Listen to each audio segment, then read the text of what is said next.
মাহফিলের প্যান্ডেলে বসার জন্য আমি সকলকে বিনীতভাবে অনুরোধ করছি। এই পর্যায়ে আমাদের সামনে যিনি আলোচনা নিয়ে আসছেন হযরত আল্লামা মাওলানা মাইনুল হোসেন পাহাড়পুরি হানাফি কাদরি সাহেব, হুজুরকে আলোচনা করার জন্য বিনীতভাবে অনুরোধ করছি।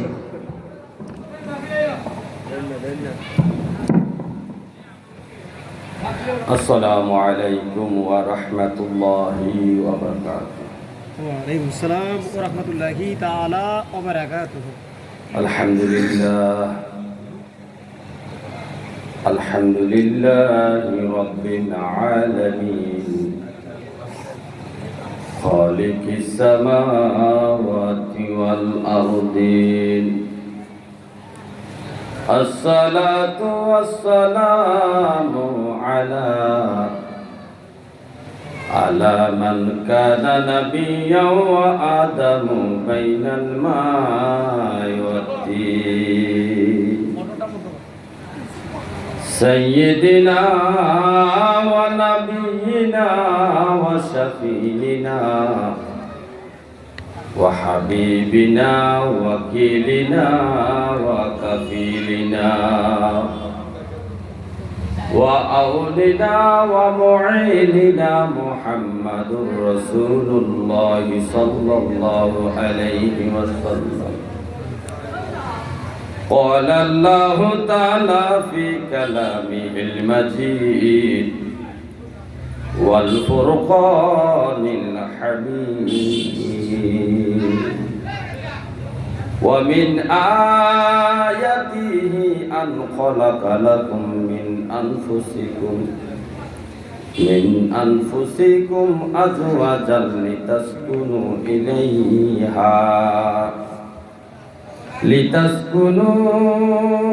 إليها وجعل بينكم مودة ورحمة إن في ذلك لآيات لقوم يتفكرون. صدق الله مولانا العظيم وصدق رسوله النبي الكريم الآمين. قال النبي صلى الله عليه وسلم أيما امرأة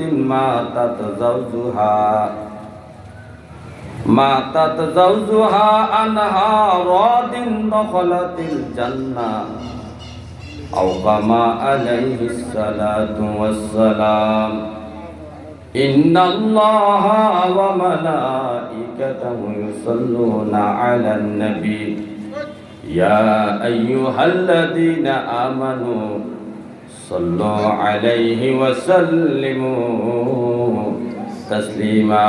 صلاة يا رسول الله عليكم سلام يا عليكم صلاة يا رسول الله سلام يا আমল নাই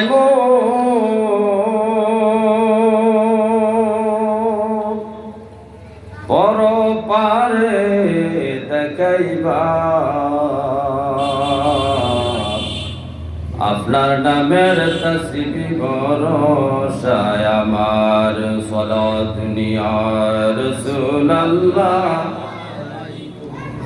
সালামুন ইয়া হাবিবাল্লাহ আলাইকুম সালাতুন ইয়া রাসূলুল্লাহ সালামুন ইয়া সাল্লি আলা হাবিবে খুদা সাল্লি আলা মুহাম্মাদিন সাল্লি আলা হাবিবে খুদা সাল্লি আলা মুহাম্মাদিন। মানব বেশে ফুটল রে ফুল নজির বিহীন, মানব বেশে ফুটল রে ফুল নজির বিহীন। ফুলের আসে দেশে দেশে ঘুরি দিনহীন সলে আলা হাবিবে খোদা সলে আলা মুহাম্মাদিন সলে আলা হাবিবে খোদা সলে আলা মুহাম্মাদিন প্রেম বাগানে বাজাও রে মন এসকে রবি প্রেম বাগানে বাজাও রে মন এসকে রবি ধীরে ধীরে নুরি নুরি হইবে একদিন সলে আলা হাবিবে খোদা সলে আলা মুহাম্মাদিন সলে আলা হাবিবে খোদা সলে আলা মুহাম্মাদিন লা ইলাহা ইল্লাল্লাহ লা ইলাহা ইল্লাল্লাহ লা ইলাহা ইল্লাল্লাহ লা ইলাহা লা ইলাহা ইল্লাল্লাহ মুহাম্মাদুর রাসূলুল্লাহ সাল্লাল্লাহু আলাইহি ওয়াসাল্লাম। আলহামদুলিল্লাহ। প্রবাসীদের উদ্যোগে দাতা প্রতিষ্ঠাত কবরবাসীদের স্মরণে ওয়াজ দোয়ার মাহফিল। উক্ত মাহফিলের সম্মানিত সভাপতি জনাব মোহাম্মদ আক্কাস আলী সর্দার সাহেব, সহসভাপতি জনাব মোহাম্মদ আব্দুর রহিম মাস্টার সাহেব, প্রধান বক্তা পীর মুফতি বেলায়েত হোসেন জালালী সাহেব, বিশেষ বক্তা হযরত মাওলানা হাসানুল্লাহ ফারুকী সাহেব, বিশেষ বক্তা হযরত মাওলানা আবু তাহের বকশী সাহেব এবং হযরত মাওলানা হাবিবুর রহমান জেহাদি সাহেব এবং আমার পাশে বসে আছেন আমারই ভাই, আমারই পীর ভাই হযরত মাওলানা জয়নালউদ্দিন জাহাদি সাহেব সহ সম্মানিত সামিনে কেরাম, আশিকান মুস্তাফা, পর্দানিশি মা ও বোনেরা, সবাইকে আমি সালাম দিচ্ছি। আসসালামু আলাইকুম ওয়া রাহমাতুল্লাহি ওয়া বারাকাতুহু। ওয়া আলাইকুম আসসালাম ওয়া রাহমাতুল্লাহি তাআলা ওয়া বারাকাতুহু। আল্লাহ তাআলা আমাদেরকে এই মাহফিলে আসার বসার তৌফিক দিয়েছেন। হাজার হাজার মানুষের মধ্য থেকে কিছু মানুষকে আল্লাহ নির্বাচিত করেছেন। জান্নাতি দলের সংখ্যাটা একটু কম। জান্নাতি দলের সংখ্যাটা কি কম? মুমিনের সংখ্যা কম। কারণ জান্নাতে একটা মানুষকে যতটুকু জায়গা দেওয়া হবে, যত বড় জান্নাতটা দেওয়া হবে, সর্বশেষ ব্যক্তি হিসেবে যিনি জান্নাতে প্রবেশ করবেন, যার পরে আর কেউ জান্নাতে ঢুকবেন না, সর্বশেষ ব্যক্তিটাকে যে জান্নাতটা দেওয়া হবে সেটা 10 দুনিয়ার সমান, অর্থাৎ 10টা পৃথিবীর সমান ধরে। আর জাহান্নামে যাদেরকে প্রবেশ করানো হবে একজনের সাথে আরেকজন লেগে থাকবে, গাঞ্জাগাঞ্জি করে লেগে থাকবে। তাহলে এতে বোঝা যায় জান্নাতের সংখ্যা কম, জাহান্নামীর সংখ্যা বেশি। শুধু তাই নয়, তাফসীর ইবনে কাসিরের মধ্যেও এইরকম একটা হাদিস আসছে যে আল্লাহ তাআলা হাশরের মাঠে আমাদের কি বাবা, আদি বাবা, আমাদের সর্বপ্রথম বাবা যিনি, বাবা আদম আলাইহিস সালাম, ওনাকে বলবেন, আদম আপনি আপনার সন্তানদেরকে ভাগ করেন, জান্নাতি কারা জাহান্নামী কারা। আমার আব্বা বলবে, আল্লাহ পাক সবাই তো আমার সন্তান, আমি কাকে জান্নাতে দেবো কাকে জাহান্নামে দেবো, আর এটা কিভাবে আমার দ্বারা সম্ভব। তো রব্বে কারীম বলতেছেন, আমি আপনাকে সূত্র শিখিয়ে দিচ্ছি, সূত্র অনুযায়ী অঙ্ক করেন, রেজাল্ট হয়ে যাবে। সূত্র কি? 1000 মানুষের মধ্য থেকে 999 জনকে বাম সাইডে ফালান, বাম দিকে নিয়ে যান, আর একজন মানুষকে ডান সাইডে নিয়ে যান। ডান সাইডে যারা, তারা জান্নাতি, বাম সাইডে যারা, ডান দিকের পাল্লা যার বাড়ি হবে জান্নাতি, বাম দিকের পাল্লা যার বাড়ি হবে জাহান্নামী।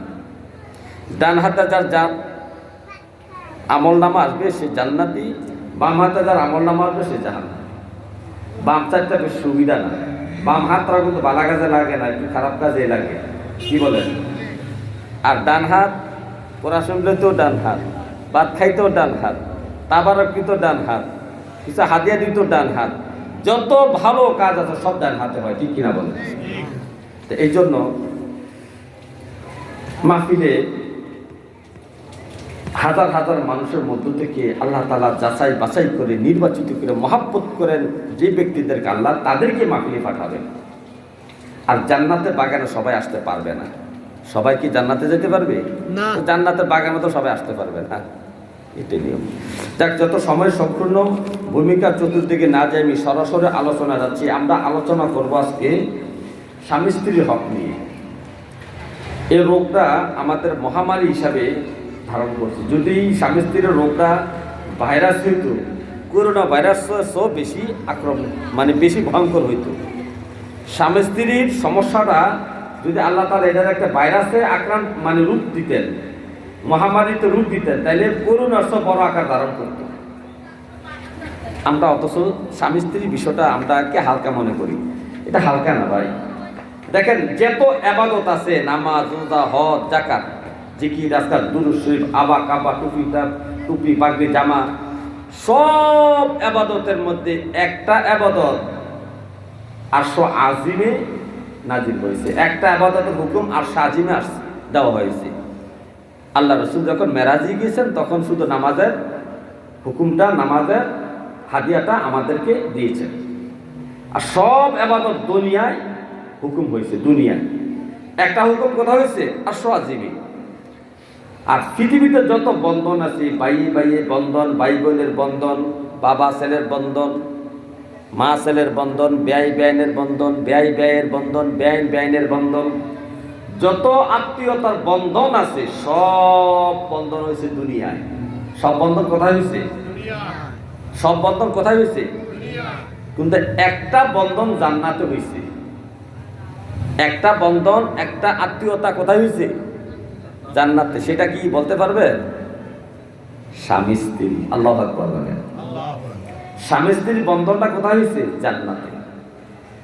কারণ আগে স্বামী স্ত্রীর বন্ধন, তারপরে না বাবা ছেলে, তারপর না বাবা মেয়ে, মা ছেলে, এগুলো হচ্ছে দুনিয়া। কারণ স্বামী স্ত্রীর বন্ধনটা জান্নাত হয়েছে। কারণ বাবা আদম আলাইহিস সালামের সাথে আমার আম্মাজান হাওয়া বিয়া হয়েছে কোথায়? স্বামী স্ত্রী হিসেবে বসবাস করছেন কোথায়? আবার এই বন্ধনটা জান্নাতে চলে যাবে। আবার এই বন্ধনটা কোথায় যাবে? জান্নাতে যাবে। ধরেন আপনি যদি জান্নাতি হন, আপনার ছেলেও যদি জান্নাতি হয়, জান্নাতে কিন্তু একসাথে থাকা যাবে না। বাবা এক জায়গায়, ছেলে আরেক জান্নাতে, বাবা এক জান্নাতে, ছেলে আরেক জান্নাতে। ধরেন মা মেয়ে যদি জান্নাতি হয়ে যায়, মা মেয়ে কিন্তু একসাথে থাকার ব্যবস্থা নাই। মা এক জান্নাতে, মেয়ে আরেক জান্নাতে। মেয়ে থাকবে কার সাথে? স্বামীর সাথে। কারণ তাদের বন্ধনটা সৃষ্টি হয়েছে কোথায়? জান্নাতে। এই জন্য জান্নাতে তাদের বন্ধনটা অটুট রাখবেন আল্লাহ, এটা বিচ্ছিন্ন করবেন না।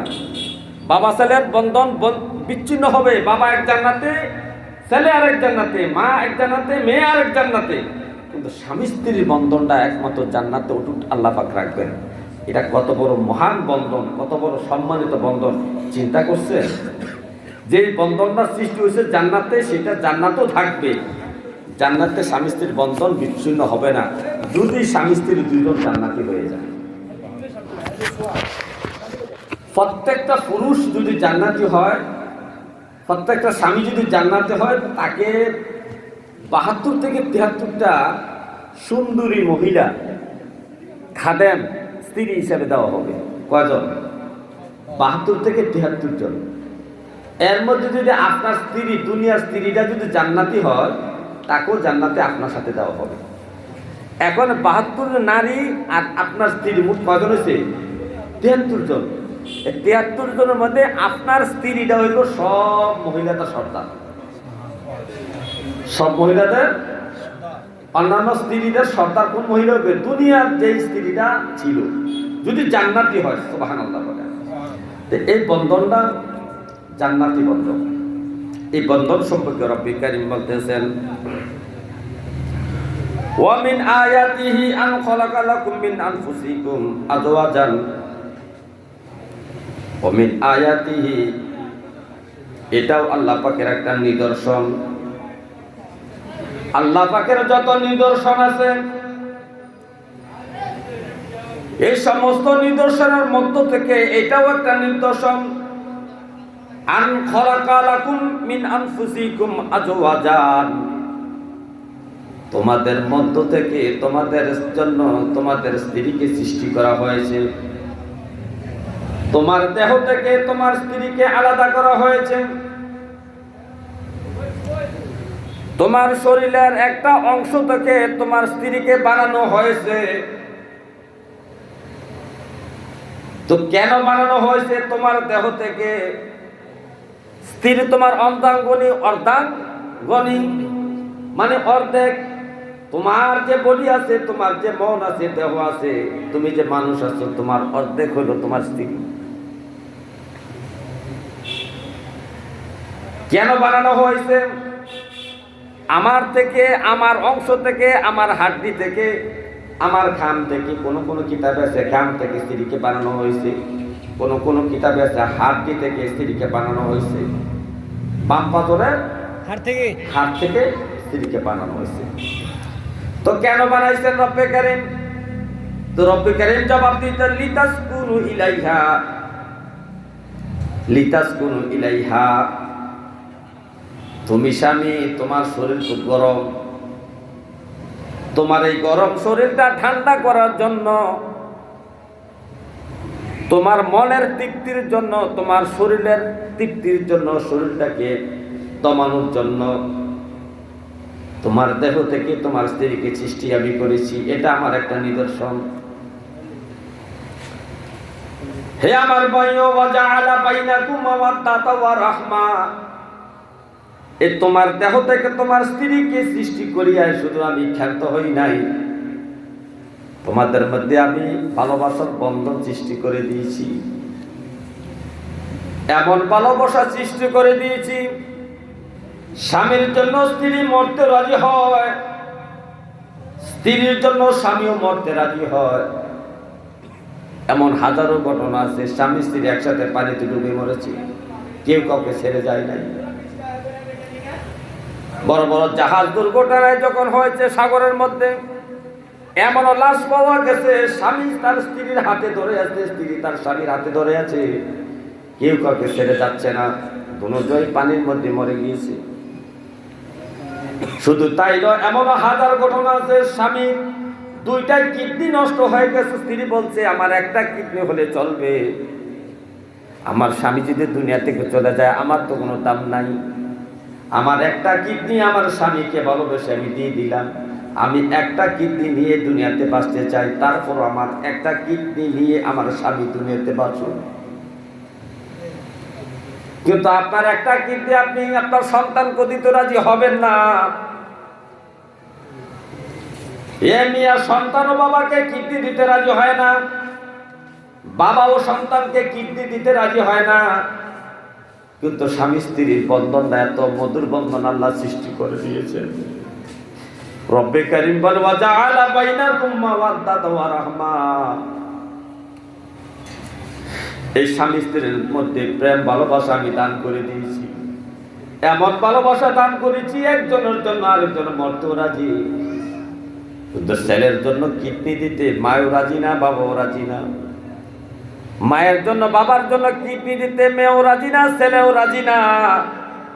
কিন্তু আল্লাহ স্বামী স্ত্রীর মধ্যে এমন মহাব্বত পয়দা করেছেন, বাবা ছেলের সম্পর্কের চেয়েও, মা মেয়ের ভালোবাসার চেয়েও হাজার গুণের ভালোবাসা, বেশি ভালোবাসা সৃষ্টি করে দিয়েছেন স্বামী স্ত্রীর মধ্যে। এটা আল্লাহ নিজে বলতেছেন, ওয়াজআলা বাইনাকুম মাওয়াদ্দাতা ওয়া রাহমা, এই স্বামী স্ত্রীর মধ্যে আমি আল্লাহ ভালোবাসা, প্রেম প্রীতি সৃষ্টি করে দিয়েছি, একজনের জন্য আরেকজন মরতে রাজি হয়। রব্বে কারীম বলতেছে, ইন্না ফি যালিকা লায়াতিন লিকাওমিন ইয়াতাফাক্কারুন, এই যে তোমার দেহ থেকে তোমার স্ত্রীকে আমি আলাদা করেছি এবং তোমার শান্তির জন্য, তৃপ্তির জন্য তোমার স্ত্রীকে তোমার মধ্য থেকে আমি সৃষ্টি করেছি, তোমার বাম পদের হাড় থেকে অথবা তোমার ঘাম থেকে।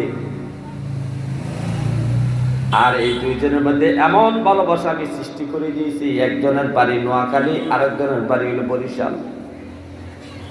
মেয়ের বাড়ি চিটাং, ছেলের বাড়ি কুমিল্লা। দুইজন দুই রকম সমাজে বড় হয়েছেন, দুইজন দুইটা কালচার নিয়ে বড় হয়েছে, দুইজনের দুই রকম ভাষা। তারপরও স্বামী স্ত্রীর বন্ধন হওয়ার কারণে রব্বুল কারীম এমন ভালোবাসা সৃষ্টি করে দিয়েছেন, একজনের জন্য আরেকজন জীবন দিতে রাজি আছে।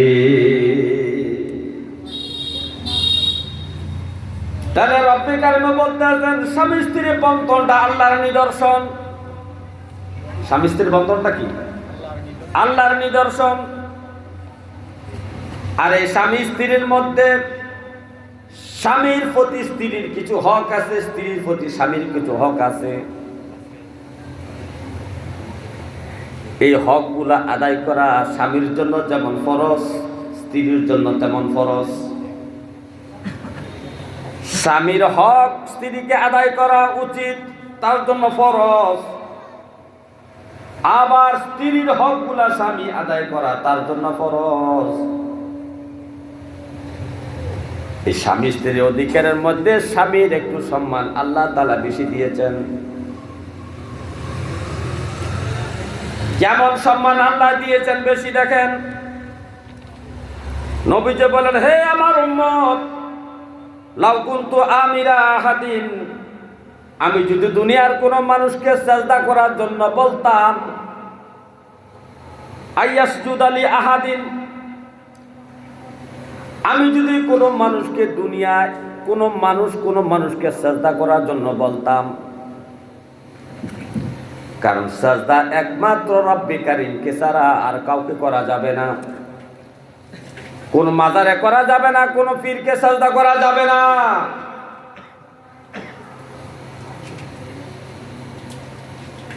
বাবা তার বাবাকে সন্তান সিজদা করতে পারবে না, সন্তান তার মাকে সিজদা করতে পারবে না। শরীয়তে মুহাম্মদের মধ্যে এটা নিষেধ করা হয়েছে। অন্যান্য নবীদের আমলে এটা জায়েজ ছিল, কিন্তু নবীর আমলে আয়া উম্মতি মুহাম্মদের জন্য এটা হারাম করে দেওয়া হয়েছে। এই হারাম করে দেওয়ার পরে বলতেছে, হে আমার উম্মতেরা শোনো, হে আমার উম্মতেরা শোনো, তোমাদের স্বামীগুলা তোমাদের কাছে কতটুকু মর্যাদাশীল, কতটুকু দামি, এতটুকু শোনো। আমি যদি দুনিয়ার কোনো মানুষকে আরেকটা মানুষকে সিজদা করার জন্য বলতাম, তো আমি কি করতাম? লি আহাদিন লা আমারতু নিসাই, আমি সমস্ত মহিলাদেরকে, সমস্ত স্ত্রীদেরকে, ওয়াইফদেরকে আমি আদেশ করতাম, আইয়াসজুদা লি আজওয়াজিহিন্না, আইয়াসজুদনা লি আজওয়াজিহিন্না, হে স্ত্রীরা তোমরা তোমাদের স্বামীকে সিজদা করো। কারণ স্বামীর এত ইজ্জত, এত সম্মান, এত মর্তবা তোমার স্বামী, যে তুমি তোমার স্বামীকে সিজদা করো। আমি এই কথাটা বলতাম। হে আমার ভাইও, আর আমি প্রত্যেকটা মহিলাকে তার স্বামীকে সিজদা করার জন্য এই কারণে বলতাম। নবীজি বলতেছেন, বিমা জাআলাল্লাহু লাহুম আলাইহিন্না মিন হাক্কিন। ও আমার উম্মতেরা শোনো, ও আমার মহিলা সাহাবীরা শোনো, ও আমার মহিলা উম্মতেরা শোনো, তোমার স্বামীর হক তোমার প্রতি অনেক অনেক হক রয়েছে। এত বেশি হক রয়েছে যে এই হকগুলো আদায় করার জন্য আমি বলতাম যে প্রতিদিন তোমার স্বামীকে তুমি সিজদা করো।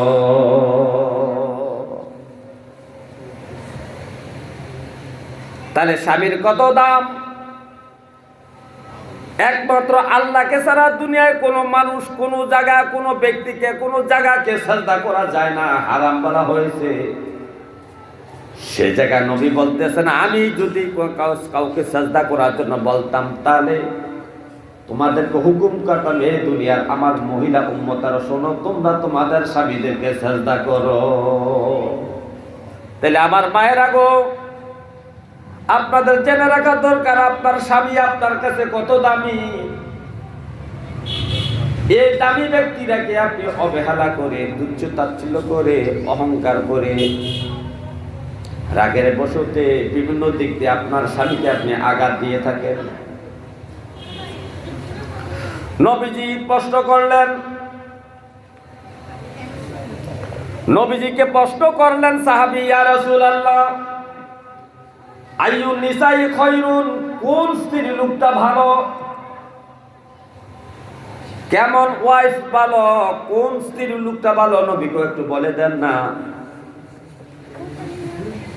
সাহাবী নবীজিকে প্রশ্ন করতেছে, ইয়া রাসূলুল্লাহ আমাকে একটু জানাইয়া দেন কোন স্ত্রী লোকটা ভালো।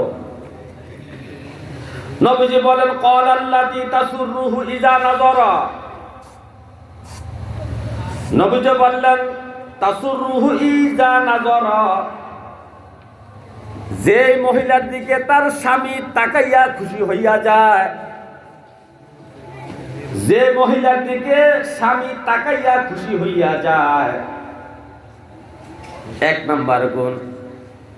দুই নাম্বার, ওয়াতুতিউহু ইযা আমারা, স্বামী আদেশ করার সাথে সাথে স্ত্রী তা আদেশ পালন করে।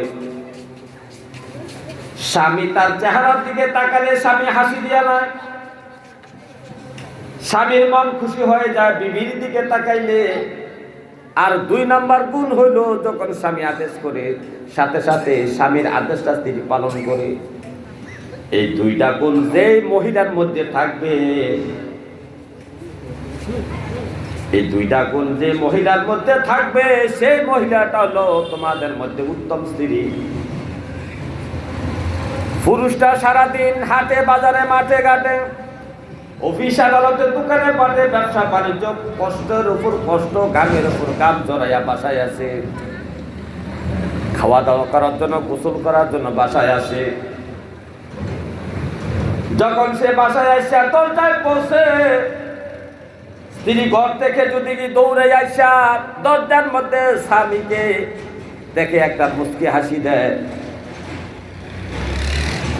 এই যে স্বামীটা বাজারে হাটে মাঠে ঘাটে দোকানে পাটে ব্যবসা বাণিজ্য চাকরি বাকরিতে এত কষ্ট করেছে, সমস্ত কষ্টগুলা ভুলে যায় বাড়িতে এসে যদি স্ত্রীর একটা হাসি দেখে। স্ত্রী যে হাসি দেয়া বলে, আপনি এতক্ষণে আসলেন, কখন ধরে আমি বসে আছি আপনার খাবার নিয়ে, আপনি এতক্ষণে আসলেন, না জানে আপনি খানায় কষ্ট হয়েছেন। এই হাসি দিয়া যখন স্ত্রী স্বামীকে এই কথাটা বলে, এই যে স্বামী এত কষ্ট করলো সকাল থেকে দুপুর পর্যন্ত, দুপুর থেকে সন্ধ্যা পর্যন্ত, এই হাসিরা দেওয়ার কারণে স্বামীর মনে যত ব্যথা দুঃখ আছে সব ব্যথা সব মুহূর্তের মধ্যে বিলীন হয়ে যায়। বিলীন হওয়ার কারণ হইলো ওই যে রব্বুল কারীম বলতেছে, মাওয়াদ্দাতা ওয়া রাহমা, আমি স্বামী স্ত্রীর মধ্যে এমন ভালোবাসা সৃষ্টি করেছি যে তার একটা হাসির মধ্যে ভালোবাসা প্রকাশ পায়। হাসির মধ্যে কি? আর যখন তাকে আদেশ করে, স্ত্রীকে বলে, স্বামী আমার লুঙ্গিটা এনে দাও, তাড়াতাড়ি গোসল করি। লুঙ্গিটা খুলতে দেরি হয়েছে, দৌড়াইয়া লুঙ্গিটা স্বামীর হাতে দিতে দেরি করে নাই। সাবান দেওয়ার জন্য বলছে, দ্রুত বেগে স্ত্রী সাবানটা স্বামীর হাতে দিতে দেরি করে নাই। বলছে, আমার জন্য একটা গরম পানি করে দাও, গোসল করব। এতটুকু আদেশ করার সাথে সাথে এই নেককার স্ত্রী গরম পানির জন্য প্রস্তুতি নিয়েছেন। তার হাজার কাজের ঝামেলা থাকলো, রান্না বান্না সন্তানাদি নিয়েও যত ঝামেলা আছে, সমস্ত ঝামেলা থাকার পরেও স্বামীর গরম পানি খুঁজছে, এটা দিতে সে দেরি করে না। অর্থাৎ স্বামী যে আদেশ করে সে আদেশটাই পালন করে। স্বামী যত দুঃখ ভরা কান্তরি দুনিয়া বাড়িতে আসে, স্ত্রী হাসি দেয়, তার সাথে কথা বলে, এই দুইটা গুণ সম্পন্ন যে মহিলার মধ্যে আছে, সেই মহিলা হলো উত্তম, সেই স্ত্রীটা হল নেককার স্ত্রী। তারপরে বলতেছে নবী, ওয়ালা তুখালিফুহু ফি নাফসিহা, এই মহিলাটা দেহ মন নিয়া, তার রূপ লাবণ্য নিয়া, সৌন্দর্য নিয়া, চেহারা নিয়া স্বামীর সাথে দ্বন্দ্ব করে না। হয়তো স্বামীটা কালো, মহিলাটা একটু সুন্দরী, চামড়া সুন্দর, চেহারা সুন্দর। এই চেহারা সুন্দর, চামড়া সুন্দর হওয়ার কারণে, স্বামীর সাথে স্বামী কালো হওয়ার কারণে, হ্যাংলা পাতলা রোগাক্রান্ত হওয়ার কারণেও স্ত্রী এই কথা বলে না, আমি আর মতো মহিলা দেখে তোমার ভাত খাই, অন্য মহিলা হইলে তোমার ভাত খাইতো না, এমন কথা সে বলে না। সে বলে আমার ভাগ্যে যে আল্লাহ যা রাখছে, কালো স্বামী যদি আমার ভাগ্যে আল্লাহ রেখে থাকে, আমি কালো স্বামীর সাথে ঘর করবো। রোগাক্রান্ত স্বামীর সাথে যদি আল্লাহ আমার বন্ধন রেখে থাকে, আমি তাই নিয়ে রাজি আছি। হ্যাংলা পাতলা স্বামী নিয়ে যদি আল্লাহ আমার সাথে বন্ধন লিখে রাখে, আমি তাই রাজি আছি। এমন গুণ সম্পন্ন মহিলা, নেককার মহিলা। তারপরে বলতেছে ওয়ালা ওয়ালা মালিহা বিমা ইয়াকরাহু, এবং তার ধন সম্পদ নিয়ে স্বামীর সাথে অহংকার করে না। বাপের বাড়ি একটু পয়সাওয়ালা ধনী, বাপের বাড়ি কি পয়সাওয়ালা ধনী, স্বামী একটু গরিব, কথায় কথায় স্বামীকে তুচ্ছ তাচ্ছিল্য করেন। তোমার ঘরে ভাত না খেলে কি হবে, আমার বাবার কি সম্পদ কম আছে নাকি, প্রয়োজনে বিবাহ বসবো না, তারপরে বাবার বাড়িতে যে একটা ঘর বানাই আমি থাকবো। আমার বাবার সম্পদের অভাব নাই, আমার সম্পদের অভাব নাই, আমার হাজার হাজার টাকা আছে, বাবার বাড়ি 5 ঘন্টা জমি পাবো, একটা দোকান পাবো, একটা দোকানের বিট পাবো। এই ধন সম্পদ দিয়া তর্ক বিতর্ক করে না, স্বামীর মনে কষ্ট দেয় না। স্বামী রোগাক্রান্ত হলে, অসুস্থ হলে, স্বামী কালো হইলে স্বামীকে তুচ্ছ তাচ্ছিল্য করে না। আর স্বামীকে কষ্ট দিয়া যখন স্বামী বাড়িতে আসে, তখন মুচকি হাসি দিয়া স্বামীকে খুশি করে দেয়। এবং যখন যা চায়, গরম পানি চাও, সাবান চাও, লুঙ্গি চাও, খাবার চাও, যা চায় সাথে সাথে স্ত্রী স্বামীর জন্য তা বন্দোবস্ত করে দেয়। এমন গুণ সম্পন্ন স্ত্রী হইল উত্তম স্ত্রী। কে বলছেন? নবীজি বলেছেন। হে আমার মা গো, আপনি যতক্ষণ পর্যন্ত নেককার উত্তম স্ত্রী না হতে পারবেন, ততক্ষণ পর্যন্ত জান্নাতে যাইতে পারবেন না। আপনার জন্য জান্নাতে যাওয়া কত সহজ আপনি দেখেন। নবীজি বলছেন, আইয়ু ইমরাআতিন মাতাত, কোন স্ত্রী যদি ইন্তেকাল করে, ওয়া যাওজুহা আনহা রাদিন, তার স্বামীকে খুশি রাখিয়া, এটা হাদিস শরীফ, নবীর কথা। যে জান্নাতের মালিক আমার নবী, ওই নবী জান্নাতের গ্যারান্টি দিচ্ছেন মহিলাদেরকে। কোন ধরনের মহিলা, কোন ধরনের মহিলা, কোন ধরনের স্ত্রী, ওয়াইফকে জান্নাতের গ্যারান্টি নবী দিচ্ছেন।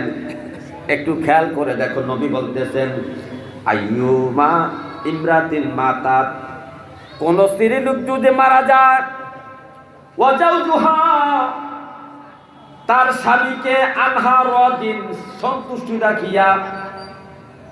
স্ত্রীর ইন্তেকালে স্বামী কান্দে, পাগলের মতো হাউমাউ করে স্ত্রীর জন্য কান্দে। কান্দার কারণ কি? কয়, কান্দার কারণ হলো আমার স্ত্রীটা এত ভালো ছিল যে আমার বাড়ির মধ্যে আমার বিবির মতো ভালো মানুষ কেউ ছিল না। আমার স্ত্রী আমার সুখে দুঃখে আমার বন্ধন ছিল, সুখে দুঃখে আমার বন্ধু ছিল, আমার দুঃখের বেলা বন্ধু ছিল, সুখের বেলাও আমার স্ত্রী বন্ধু ছিল। আমার স্ত্রী আমার মনে কখনো কষ্ট দেয় না। আমার খাবারের কথা চিন্তা করতেন, আমার শরীরের কথা চিন্তা করতেন। নিজের মাথার ব্যথার কথা আমাকে প্রকাশ করতেন না, কিন্তু আমার মাথার ব্যথা নিয়ে সে বেশি চিন্তা করতেন। কি ওষুধ খাওয়ানো যায়, মাথা একটু টিপে দেই, মাথায় একটু তেল দিয়ে দেই, হাত পাও কামড়ায় দিতেছে, ব্যথা করতেছে, আমি একটু চেপে দেই। এরকম ভাবে আমার স্ত্রী আমার সেবা করেছে, যত্ন করেছে। আমি কি খাইতে পছন্দ করি আমার স্ত্রী জানে। আমার জন্য এই খাবারটা আমার স্ত্রী প্রস্তুত করে রাখতো। এই কথা বলে বলে স্বামী হাউমাউ করে কান্দে। তার মানে তার স্ত্রী ছিল ভালো। এই ভালো স্ত্রীর জন্য, মহাব্বতের স্ত্রীর জন্য স্বামী কান্দে। আর এই মহাব্বতের স্ত্রীটা স্বামীটাকে খুশি রাখিয়া যদি কবরে যাইতে পারে, মৃত্যুবরণ করতে পারে, নবীজি বলছেন দাখালাতিল জান্নাহ, নবী বলেছেন তাকে জান্নাতে প্রবেশ করানো হবে।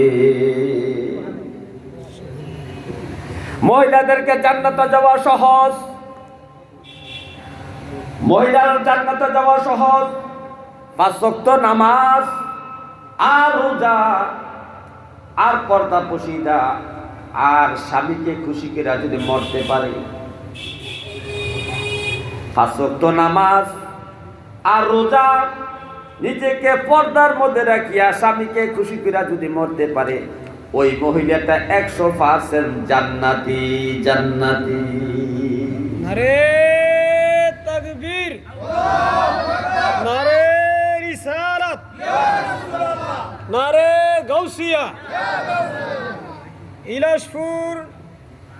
ইলাসপুরের পক্ষ থেকে, জোরে ইলাসপুরের পক্ষ থেকে মাওলানা মাইনুল হাসান ফারফুরি আর নাজিরি সাহেব কেবলার আগমন।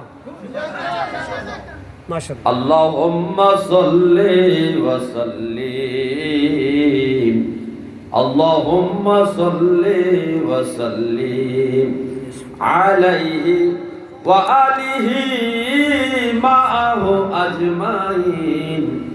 আল্লাহুম্মা সাল্লি ওয়া সাল্লিম, আল্লাহুম্মা সাল্লি ওয়া সাল্লিম। কি করিলে বব বাজারে তোমার হিসাব চলছে মনের গরে, কি করিলে বব বাজারে তোমার হিসাব চলছে মনের গরে, যোগ্য করোনার মন থাকতে সে বাজারের দিন। আল্লাহুম্মা সাল্লি ওয়া সাল্লিম, আল্লাহুম্মা সাল্লি ওয়া সাল্লিম আলাইহি ওয়া আলিহি মাআহু আজমাইন। আল্লাহুম্মা সাল্লি ওয়া সাল্লিম, আল্লাহুম্মা সাল্লি ওয়া সাল্লিম। হে আমার ভাইও, এই তো মেরাজের মাস। এই মেরাজের মাসে আল্লাহ রাসূল আল্লাহর সাথে দেখা করার জন্য, সাক্ষাৎ করার জন্য আরশে আজিমে গিয়েছেন। আরশে আজিমে যাইয়া নবীজি জান্নাত জাহান্নাম পরিদর্শন করেছেন। জাহান্নাম দেখতে যাইয়া কিছু দৃশ্য দেখলেন। এই মেরাজের মাসের এই হাদিস। নবীজিকে ফের জিব্রাইল জাহান্নামে নিয়ে গেলেন দেখার জন্য। জাহান্নামের হাঁটতেছেন এমন একটা জায়গায় নবীজি পৌঁছলেন। একটা ময়দানের মধ্যে দেখতে পাইলেন কিছু মহিলাকে তাহার জিহ্বার সাথে রশি বাঁধিয়া লটকাইয়া রাখা হয়েছে। উপরের দিকে জিহ্বাটা টান দিয়া বাইর করে, বড় বড় জিহ্বার হয়েছে, টান দিয়া বাহির করে জিহ্বাটার মধ্যে রশি বাঁধছে, বান্ধিয়া তাকে লটকাইয়া রাখা হয়েছে। নবীজি এই দৃশ্য দেখিয়া নবীজি হাউমাউ করে কান্না শুরু করলেন।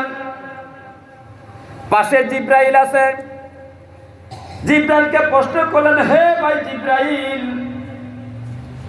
কারণ নবীজির সাথে জিব্রাইলের একটা মহব্বতের সম্পর্ক।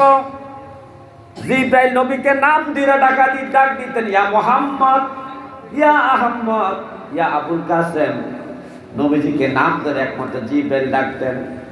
জিব্রাইলকে নবীজি সবসময় ভাই বলছেন, ইয়া আখি জিব্রাইল, হে ভাই জিব্রাইল। জিব্রাইলের সাথে নবীর একটা মহব্বত, যেখানে আল্লাহ নবীর নাম বলে ডাক দেয় না, কিন্তু জিব্রাইল নবীর নাম ধরে ডাক দেয়। জিব্রাইলের সাথে নবীর আমার একটা মহব্বত, এত ভালোবাসা। জিব্রাইলকে প্রশ্ন করে, ভাই জিব্রাইল, এই মহিলাটাকে কেন জিব্বার সাথে রশি বাঁধিয়া লটকায় রাখা হয়েছে? জিব্রাইল বলতেছে, ইয়া রাসূলুল্লাহ, দুনিয়ার আপনার উম্মতের মধ্যে, মহিলা উম্মতের মধ্যে ওই সমস্ত লোকদের আযাবের দৃশ্য আপনাকে দেখা হয়েছে গো নবী। যে মহিলারা তার এই জবানের দ্বারা, জিহ্বার দ্বারা তার স্বামীকে, প্রতিবেশীকে কষ্ট দিত, গালাগালি করত, ঝগড়া ফাসাদ করত। এই মুখের দ্বারা স্বামীকে গালাগালি করে কষ্ট দেয়, পাশের ঘরের মানুষটার সাথে ঝগড়াঝাটি করে। এই ঝগড়াঝাটি দেওয়ার কারণে রব্বে কারীম আপনার এই মহিলা উম্মত স্ত্রীদেরকে শাস্তির দৃশ্যটা জাহান্নামের মধ্যে আপনাকে দেখাই দেওয়া হয়েছে। তার মানে নবী গো, আপনি দুনিয়ায় যাই আপনারা মহিলা উম্মতদেরকে আপনি সাবধান করবেন। তোমার এই জিহ্বার দ্বারা, তোমার এই জবানের দ্বারা, মুখের দ্বারা তোমার স্বামীকে কষ্ট দিও না, মনে আঘাত দিও না, তোমার প্রতিবেশীর সাথে ঝগড়া করিও না। ঝগড়া যদি করো রে উম্মত, তাহলে তোমাকে জাহান্নামের মধ্যে এই জিহ্বার সাথে রশি বাঁধিয়া আংড়া মানিয়া তোমাকে ঝুলাইয়া শাস্তি দেওয়া হবে। তারপরে নবীজি সামনের দিকে হাঁটতে লাগলেন। সামনে একটা মাঠ পেরিয়ে আরেকটা মাঠে যখন গেলেন, নবীজি দেখলেন কিছু মহিলার বুকের বিশেষ অঙ্গের সাথে রশি বাঁধিয়ে লটকাইয়ে রাখা হয়েছে। নবীজি দৃশ্য দেখে হাউমাউ করে কান্না শুরু করলেন। ইয়া আখি জিব্রাইল, ও ভাই জিব্রাইল, এই দৃশ্যটা তো আরো মর্মান্তিক। কেন এই মহিলাটাকে এই শাস্তি দেওয়া হচ্ছে? নবীজি বলেন, ইয়া রাসূলুল্লাহ, এটা ওই উম্মত, আপনার উম্মতের ওই মহিলা যে স্ত্রীর লোকটা স্বামীর অনুমোদন ছাড়া অন্য বাচ্চাদেরকে দুধ খাওয়াইছে। স্বামীর অনুমোদন দেয় নাই, তার ভাইয়ের ছেলে হোক আর দেওরের ছেলে হোক আর জালের ছেলে হোক, যে কোনো ছেলে হোক, স্বামী অনুমোদন না দিলে তার বুকের দুধ খাওয়াইতে পারবে না। স্বামীর অনুমোদন নেয় নাই, না নিয়ে অন্য সন্তানদেরকে দুধ পান করাইছে, যেটা আল্লাহ পাক অসন্তুষ্ট হয়েছেন, আল্লাহ পাক নারাজ হয়েছেন, যার কারণে তাকে এই শাস্তিটা দেওয়া হচ্ছে। নবী গো, আপনি দুনিয়া চাই আপনার মহিলা উম্মতদেরকে এটা সাবধান করে দিবেন যে স্বামীর অনুমোদন ছাড়া তোমার বুকের দুধ কোনো সন্তানকে খাওয়াইতে পারবা না, অর্থাৎ অন্য সন্তানকে খাওয়াইতে পারবা না, নিজের সন্তান ব্যতীত। এই শাস্তিটা দেখার পরে নবী আর সামনের দিকে আর উঠতে গেলেন। যাইয়া দেখতেছেন কিছু মহিলাকে পায়ের মধ্যে রশি বাঁধিয়া মাথারা নিচের দিকে দিয়া উপরের দিকে পাও দিয়া শাস্তি দেওয়া হচ্ছে। মাথারা নিচের দিকে থাকার কারণে মাথা দিয়া, জবান দিয়া, নাক দিয়া রক্ত বাইর হচ্ছে। নবী দৃশ্য দেখে হাউমাউ করে কেঁদে ফেললেন। নবীজি প্রশ্ন করলেন, ইয়া আখি জিব্রাইল, এই দৃশ্যটা তারও ভয়ঙ্কর। এই মহিলাটাকে এইভাবে কেন শাস্তি দেওয়া হচ্ছে? তার মাথা নিচে, পা উপরের দিকে রশিতে বাঁধা। জিব্রাইল বলতেছি, ইয়া রাসূলুল্লাহ, আপনার উম্মতের ওই সমস্ত স্ত্রী লোক তারা যারা স্বামীর অনুমোদন ছাড়া ঘর থেকে বাইর হইয়া হাটে বাজারে গেছে, স্বামীর বাপের বাড়িতে গেছে, জিয়ের বাড়িতে গেছে, আত্মীয় স্বজনের বাড়িতে গেছে। আপনার স্ত্রী, আপনার মহিলা উম্মতের স্ত্রীরা স্বামীর অনুমোদন ছাড়া ঘর থেকে বাহিরিয়া বাজারে গেছে, দোকানে গেছে, হাটে গেছে, বাজারে গেছে, আত্মীয়র বাড়ি গেছে, স্বয়ং বাপের বাড়িতে গেছে। স্বামীর অনুমোদন না নেওয়ার কারণে নবী গো, আপনার উম্মতের ওই সমস্ত মহিলা স্ত্রী লোকদেরকে এইভাবে শাস্তি দেওয়া হচ্ছে। নবী গো, আপনি দুনিয়ায় যাইয়া আপনার মহিলা উম্মতদেরকে আপনি সাবধান করবেন যেন স্বামীর অনুমোদন ছাড়া কোথাও না যায়। বাজারেও যাওয়া যাবে না, মার্কেটে যাওয়া যাবে না, বাপের বাড়িতে যাওয়া যাবে না, ডাক্তারের কাছেও যাওয়া যাবে না, কোনো জায়গায় যাওয়া যাবে না। আর স্বামীর কাছে অনুমোদন নিলে দোষটা কি? স্বামীকে অনুমোদন দিবে না, অবশ্যই স্বামীকে অনুমোদন দিবে। এই কাজটাকে অবহেলা করার কারণে, স্বামীর অনুমোদন না নেওয়ার কারণে আপনার মহিলা উম্মতকে এইভাবে শাস্তি দেওয়া হচ্ছে। এটা দৃশ্যটা আপনাকে দেখায় দেওয়া হচ্ছে। হে আমার ভাই, নবীজি সামনের দিকে আরো এগিয়ে গেলেন। এগিয়ে যেয়ে দেখতে পেলেন একটা মহিলাকে তার হাতের মধ্যে এভাবে দুইটা হাত একসাথে বাঁধিয়া উপরের দিকে লটকে রাখা হয়েছে, ঝুলন্ত করে রাখা হয়েছে, ঝুলিয়ে রাখা হয়েছে। মহিলাটার দুইটা হাত বাঁধিয়া রশি দ্বারা উপরের দিকে ঝুলিয়ে রাখা হয়েছে। নবীজি প্রশ্ন করে, ইয়া আখি জিব্রাইল, হে ভাই জিব্রাইল, এই মহিলাটাকে কেন এইভাবে শাস্তি দেওয়া হচ্ছে? কেন এই শাস্তি দেওয়া হচ্ছে মহিলাটাকে? জিব্রাইল বলো। নবীজি যখন জিব্রাইলকে প্রশ্ন করলেন, জিব্রাইল এই কারণটা তুমি বলো। জিব্রাইল বলতেছি, ইয়া রাসূলুল্লাহ, আপনার মহিলা উম্মতের মধ্যে যারা স্ত্রী, কিছু স্ত্রী লোক স্বামীর অনুমোদন ছাড়া স্বামীর টাকা পয়সা খরচ করেছে, ইচ্ছা মাফিক স্ত্রী পিস কিনেছে, স্বামী বিদেশ থেকে টাকা পাঠায়, ইচ্ছা মাফিক সে মানুষকে টাকা দেয়, বাপের বাড়িতে টাকা দেয়, বাইকে টাকা দেয়, মেয়েকে টাকা দেয়, ইচ্ছা মাফিক খরচ করে। স্বামীর এই অর্থ সম্পদ সে নষ্ট করে। আরে স্বামীর অনুমোদন ছাড়া ভিখারিকেও ভিক্ষা দেওয়া যাবে না। হক কারণ ঘরের চালের মালিক স্বামী, টাকার মালিক স্বামী, বাড়ির মালিক স্বামী, অর্থ সম্পদ সব কিছুর মালিক স্বামী। আপনি মাত্র পাহারাদার। আপনি কি? আপনি মাত্র পাহারাদার। সব কিছুর মালিক আপনার স্বামী। স্বামীর অনুমোদন ছাড়া ভিখারিকেও ভিক্ষা দেওয়া যাবে না। কোন মসজিদ মাদ্রাসার স্বামীর টাকা দান করা যাবে না স্বামীর অনুমোদন ছাড়া।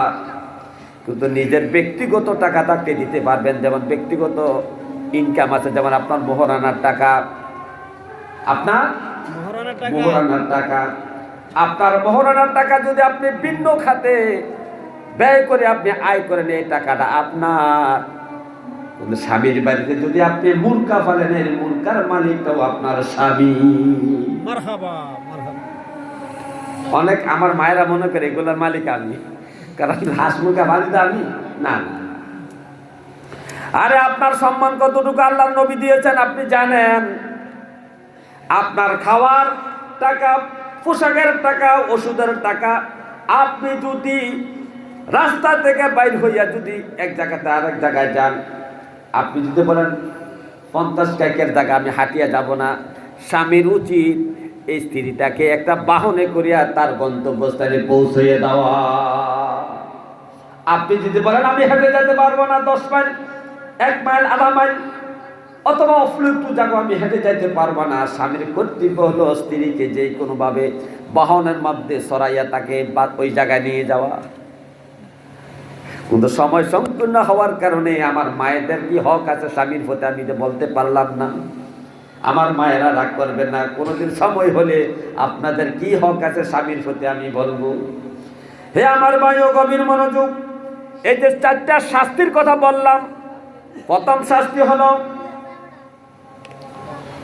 শাস্তি হলো যে জিহ্বার দ্বারা মানুষকে কষ্ট দেয়, স্বামীকে কষ্ট দেয়, গালাগালি করে, ঝগড়া করে, তার জন্য জিহ্বায় লটকায় শাস্তি। এরপরের শাস্তি হলো তার বুকের দ্বারা স্বামীর অনুমোদন ছাড়া অন্যকে দুধ খাওয়াইছে, অন্য সন্তানকে দুধ খাওয়াইছে, নিজের সন্তান ব্যতীত। হাতের মধ্যে বাঁধিয়া শাস্তি দেওয়ার কারণ হলো হাত দিয়া টাকা পয়সা, স্বামীর ধন সম্পদগুলা সে খরচ করেছে স্বামীর অনুমোদন ছাড়া। পাউরের মধ্যে বাঁধিয়া শাস্তি দেওয়ার কারণ হলো স্বামীর অনুমোদন ছাড়া হাটে গেছে, বাজারে গেছে, বাপের বাড়ি গেছে, আত্মীয়র বাড়ি গেছে। এই 4 প্রকার অপরাধের কারণে 4টা শাস্তির দৃশ্য আল্লাহর নবীকে জাহান্নামে দেখানো হয়েছে। নবীজি দুনিয়াতে এসে উম্মতদেরকে কেন্দ্রে কেন্দ্রে নবী এই কথাটা বুঝাইছেন। সাহাবায়ে কেরাম সতর্ক হয়ে গেছেন, সাহাবায়ে কেরামের স্ত্রীগণ এত সতর্ক হয়েছেন এই 4 প্রকারের শাস্তি যেন তাদেরকে গ্রাস না করতে পারে। এই জন্য তারা এই 4 প্রকারের স্বামীর অনুমোদন ছাড়া কোনো কাজ করতেন না, স্বামীর অনুমোদন ছাড়া কোনো সন্তানকে, কোনো শিশু বাচ্চাকে দুধ খাওয়াইতেন না, স্বামীর অনুমোদন ছাড়া ধন সম্পদ ব্যয় করতেন না, স্বামীর অনুমোদন ছাড়া ঘর থেকে বাইরে হইতেন না, স্বামীকে কষ্ট জিহ্বার দ্বারা, জবানের দ্বারা, মুখের দ্বারা দিতেন না। এই অভ্যাসটা তাদের মধ্যে গড়ে ওঠার কারণে এই মহিলাগুলা শ্রেষ্ঠ নারী হয়েছে, তারাই জান্নাতি। আল্লাহ তাআলা আমাদেরকে এই যতটুকু আলোচনা করেছি, আলোচনাগুলা সামান্য সময় আলোচনা তো করা যায় না, যতটুকু করেছি আল্লাহ তাআলা যেন আমাদেরকে আমল করার তৌফিক দান করবেন। আমিন। ওয়া আখিরু দাওয়ানা আলহামদুলিল্লাহি রাব্বিল আলামিন।